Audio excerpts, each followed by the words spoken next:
ఆమె మాట్లాడిన తీరు ఖచ్చితంగా ఆక్షేపణీయం. ఇది క్షమించరాని విషయమే.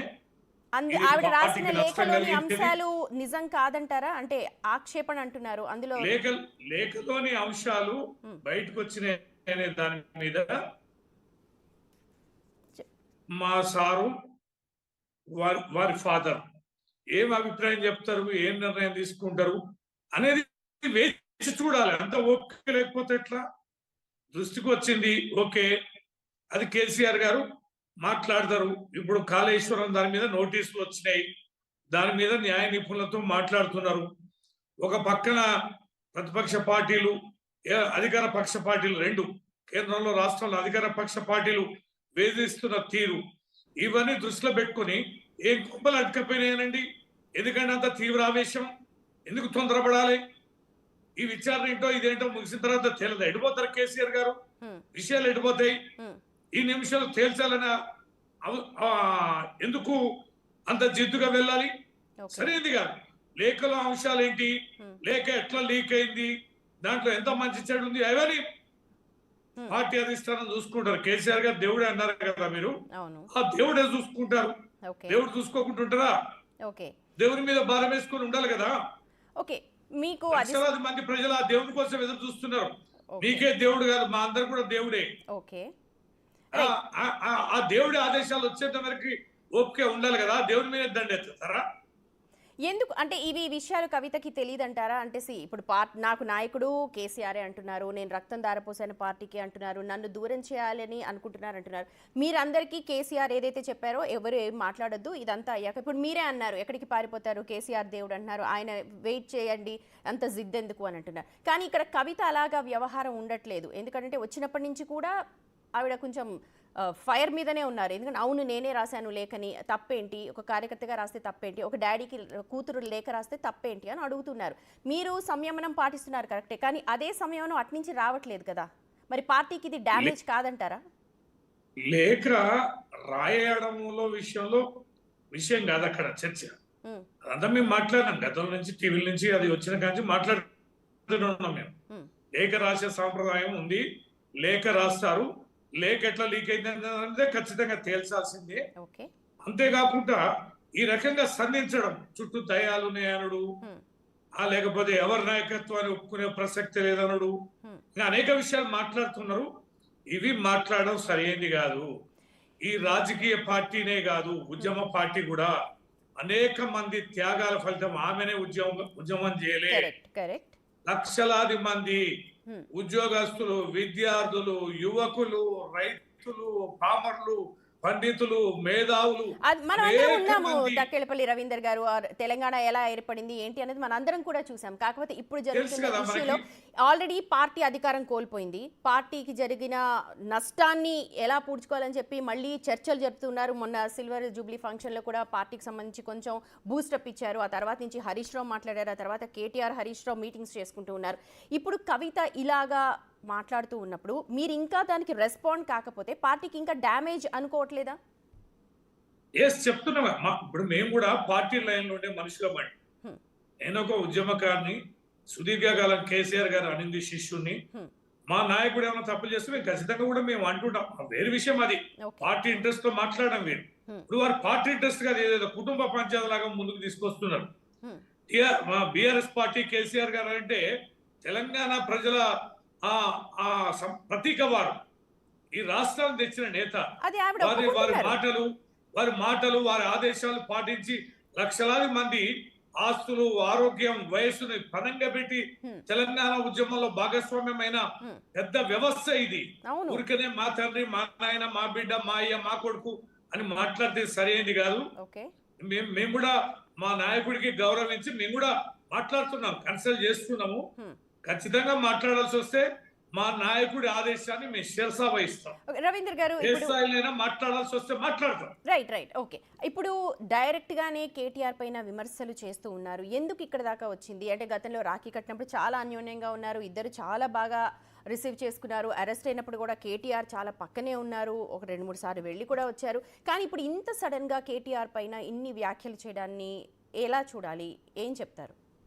మాకు తెలియదండి. మేము వారి మధ్యనే ఏముంది అనేది మాకు అనవసరం.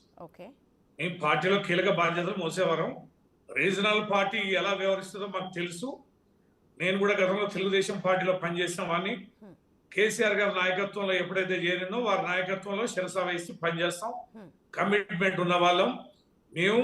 ఒక ఎంత ఖచ్చితత్వంతో కూడినటువంటి విధానాలు ఉంటాయో తెలియదు కాదు. తను విభేదించడం సరి అయింది కాదు. ఇది మంచి లైన్ కూడా కాదు. దీనిని మేము ఖచ్చితంగా మేము చర్చిస్తాం. ఎవరమైనా కూడా నాయకుడి మనోభావాలని గౌరవించాల్సిందే. నాయకుడు ఇచ్చిన ఆదేశాలను పాటించాల్సిందే. పార్టీ మీద లక్షలాది మంది ఆధారపడి ఉంటారు. అనేక మంది ప్రజల ఆకాంక్ష కూడా ఉంటాయి. ఇలాంటి ఆకాంక్షలను ఈ రకంగా పోయి వ్యక్తిగతంగా పోయి తుంచేయడం అనేది కుటుంబ సభ్యులైనంత మాత్రాన ఇది సరైనది కాదు. మేము కూడా చాలా స్పష్టంగా మేము మాట్లాడి ఒక నిర్ణయంకి వచ్చినాక చాలా ఉండాల్సింది కవిత. మీ ఉద్దేశంలో ఏం చేసి ఉండాల్సింది కవిత? తను కూడా అదే అంటే, నేను అమెరికా నుంచి వచ్చేలోపు ఇంత రాద్ధాంతం చేశారు, నేను రాసిన లెటర్ని అసలు ఎవరు బయటకి పంపించారు, ఇది కావాలని లోపల నుంచి జరిగిన విషయమే. ఎందుకంటే ఇన్ని ఏళ్ల నుంచి నేను లెటర్ రాస్తున్నాను మా నాన్నకి, ఎప్పుడు కూడా బయటపడలేదు. కానీ ఈ లెటర్ నేను అమెరికా నుంచి వచ్చేలోపు ఎందుకు బయటకు వచ్చింది? జరిగి ఉండొచ్చు. ఇప్పుడు వారు అరెస్ట్ అయినప్పుడు కూడా ఎంతో మంది మేము ధర్నాలు చేసినాం, గొడవలు చేసినాం. ఆ తర్వాత పోతే ఆవేదన చెందినాం, బాధపడ్డాం. వందల సార్లు కూడా మేము మీడియా పరంగా మాట్లాడినాం, రోడ్ల మీద కూర్చున్నాం. ఆవేదన మా కేసీఆర్ గారు స్పష్టంగా అన్నారు, నా బిడ్డ, నా కడుపు తెచ్చుకొని పుట్టిన బిడ్డ జైల్లో ఉంటే ఎంత బాధ ఉంటుందో మీకు తెలీదా అని నేను నెత్తి మీద కుంపటి పెట్టుకుని మోస్తున్నానని ఎంత వేదన చెందిన తండ్రిగా కూడా చూసామా. అవన్నీ కూడా కాదని వారికి నోటీసులు ఇచ్చి వారిని ఇలా జైలు పాలు చేయాలని చేస్తున్న కుట్రలో వీరు మా భాగస్వామ్యం కాకూడదు కదా, ఉపశమనం కలిగి ఉండాలి కదా, ఇంత ఆవేశానికి గురి కావద్దు కదా. ఇప్పుడు అధినేతకి నోటీసులు ఇస్తే పార్టీ తరపు నుంచి ఒక్కరు కూడా ఎందుకు మాట్లాడలేదు? ఎందుకు దాని మీద ఎవరు నిరసన తెలపలేదు? తప్పండి, దానికి నిరసన చెప్తామా? అయిందానికి కాదని చెప్తామానండి. నోటీస్ ఇస్తే ఎస్ మా నాయకుడు గౌరవంగా దాన్ని స్వీకరించారు, జవాబు ఇస్తారు. రేపు కమిషన్ దగ్గర పోవాలన్నా ఏ రకమైన చర్చ చేయాలనేది ఇస్తారు. ఊరికనే నోటీస్ ఇయ్యగానే కాగితం ఇయ్యగానే ఇస్తే ప్రజలు ఏమనుకుంటున్నారు, ప్రజల అభిప్రాయాన్ని పరిగణలోకి తీసుకోం. అంటే ఊరికనే నోటీస్ ఇస్తే మరి దాని మీద వివరించుకోవాల్సిన బాధ్యత ఉంటది కదా. ఎందుకు రాజ్యాంగ వ్యవస్థలు కూడా మనం గౌరవించాలి కదా. ఊరికనే అయిందానికి కాదానికి పోయి రోడ్లు ఎక్కుతున్నారండి, కాదు కదా. దాని ప్రజాస్వామ్య బద్ధంగా ప్రక్రియ ఉంటాయి, కుట్రలు కుతంత్రాలు ఉంటాయి. వాళ్ళు ఒక కాన్స్టిట్యూషనల్ ప్రాసెస్ చేస్తున్నారు, దాన్ని కాన్స్టిట్యూషనల్ ప్రాసెస్ ప్రకారం ఎదుర్కోవాలి. కానీ అయిందానికి కారణానికి కొంచెం రోడ్ల మీద కూర్చుంటారండి. సరి అయిందనా అది? సో కాళేశ్వరం కమిషన్ సంబంధించి అది డైరెక్ట్ గా ఎదుర్కొంటారు. సో ప్రజాస్వామ్యంలో ఏదైతే ఉందో ఆ ప్రాసెస్ ని ఫాలో అవుతారని మీరు అంటారు. ఇట్లాంటి సమయంలో తను వెన్నంటి ఉండాలి, సహకరించాలి. మరి తను ఎందుకో మాట్లాడలేదు. దీని మీద మనం స్పందించాలి. మరి కేసీఆర్ గారికి ఏంటంటే కేసీఆర్ గారు ముఖ్యమంత్రిగా ఉన్నారు, వారు ఒకటే ఇదొకటే కాదు, విద్యుత్ కమిషన్ మీద మరి ఏ రకంగా న్యాయమూర్తి మాట్లాడిండో దాని మీద కూడా స్పందించారు. మరి జడ్జిని కూడా మార్చారు. అంతేకాదు ఫోన్ ట్యాపింగ్ ఇష్యూ ఉంది, అది నడుస్తుంది. కార్ రేస్ ఉంది, అది కార్ రేస్ అంటే ఆ రోజు ఆ నిమిషంలో అరెస్ట్ చేస్తారనేది రేపు 5వ తారీఖు కూడా మా స్పందన ఉంటది. కేసీఆర్ గారు కనుక కమిషన్ ఎదుటకి హాజరు కావాల్సి వస్తే యావత్ తెలంగాణ స్పందిస్తుంది. తొందర ఎందుకు, సమయం ఉంది కదా. ఊరికైనా నోటీస్ కానీ రోడ్డు మీదకి ఎక్కుతారండి. కేసీఆర్ గారు రేపు కమిషన్ ఎదురుగా హాజరైతే తెలంగాణ ప్రజలు ఊరుకుంటారండి. హైదరాబాద్ మొత్తం కూడా పురవీధులను కూడా కవాతు దొక్కుతారు తెలంగాణ బిడ్డలు. ఊరికైనా మిన్నకుండి ఉన్నారు, ఏదో ఎవరి కోసమో ఏదోని అంత కుచిత స్వభావంతో ఇలా కేసీఆర్ గారు ఆలోచించారు. ఈ పార్టీలో కూడా ఎవరు ఆలోచించారు.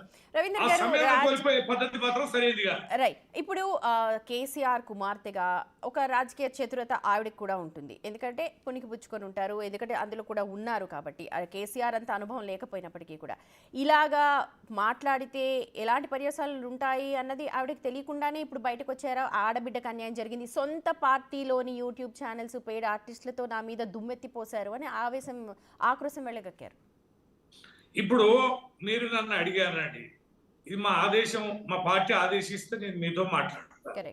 ఇప్పుడు మీరు కొన్ని ప్రశ్నలు వేసినప్పుడు నేను ఎమ్మెల్సీ ఉండి, పార్టీలో జనరల్ సెక్రటరీ ఉండి, ఉద్యమకారుడు ఉంది, కీలకమైన స్థాయిలో ఉండి రవీంద్రరావు గారు మీరు మాట్లాడపోతే ఎట్లా అని, మీరనుడు ప్రజలు కూడా మాట్లాడపోతే ఎట్లా అని అనుకున్నప్పుడు నేను ఏదో ఒకటి మాట్లాడతా కదా.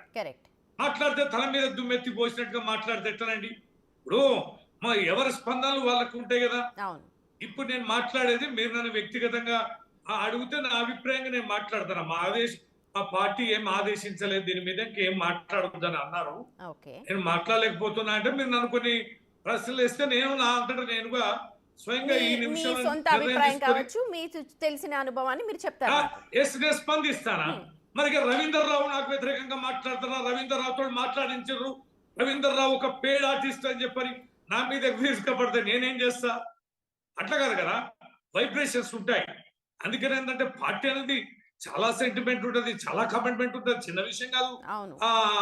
మా కేసీఆర్ గారి విషయంలో అదో కేసీఆర్ గారు, కేటీఆర్ గారు, హరీష్ రావు గారు, కవిత అంటే వారు కుటుంబ సభ్యులనే కాకుండా ఉద్యమ నాయకులుగా గౌరవిస్తారు.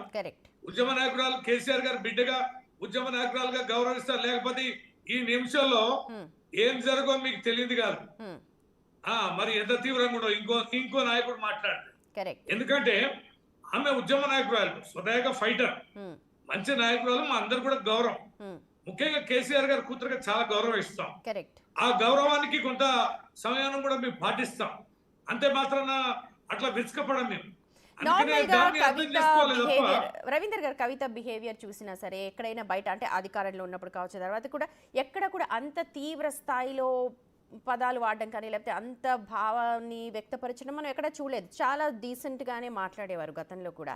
కానీ ఇప్పుడు ఈ లేఖ తర్వాత ఎప్పుడైతే బయటకు వచ్చారో ఇవన్నీ విషయాలు చూశాక మీకు తెలిసిన విషయమే, అంటే బయట పబ్లిక్లో కావచ్చు లేకపోతే మీడియాలో వస్తున్న వార్త, రాయబారాన్ని కూడా పంపారు అని అంటున్నారు. నాకు రాయబారం పంపితే ఏం లాభం అని ఒక క్వశ్చన్ కూడా వస్తోంది.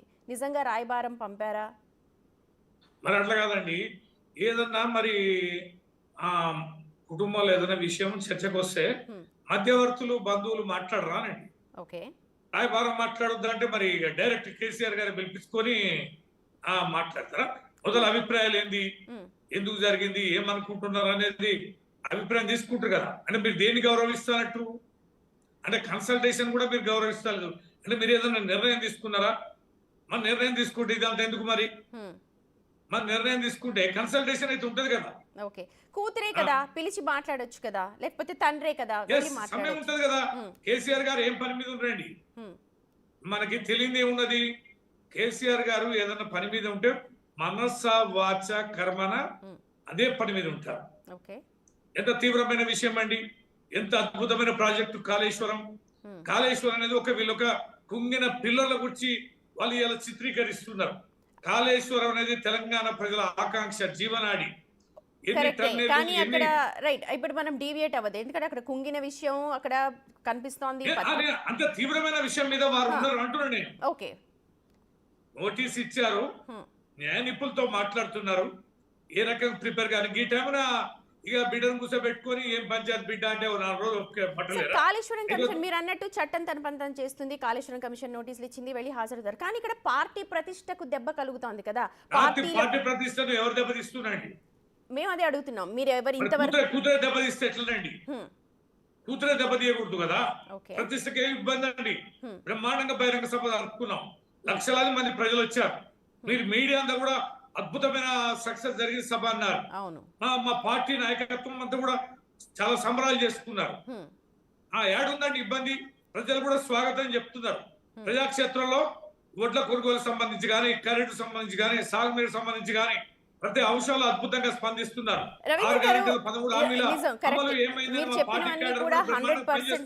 100% కరెక్ట్. కాకపోతే ఇప్పుడు కవిత ఏ రోజు కూడా గట్టిగా మాట్లాడని కవిత, లేకపోతే నిజంగా మీరు అన్నట్టుగా ఒక ఫైటర్ స్పిరిట్, ఏ కష్టం వచ్చినా సరే తను నిలబడ్డారు, మాట్లాడారు, ప్రతిపక్షాలకు సంబంధించి మాటలు మాట్లాడారు. కానీ సొంత మనుషుల మీద కావచ్చు లేకపోతే లోపల జరిగిన విషయాల మీద ఎప్పుడు కూడా బయటకు వచ్చి మాట్లాడిన దాఖలాలు ఎప్పుడూ లేవు ఇన్నేళ్లలో కూడా.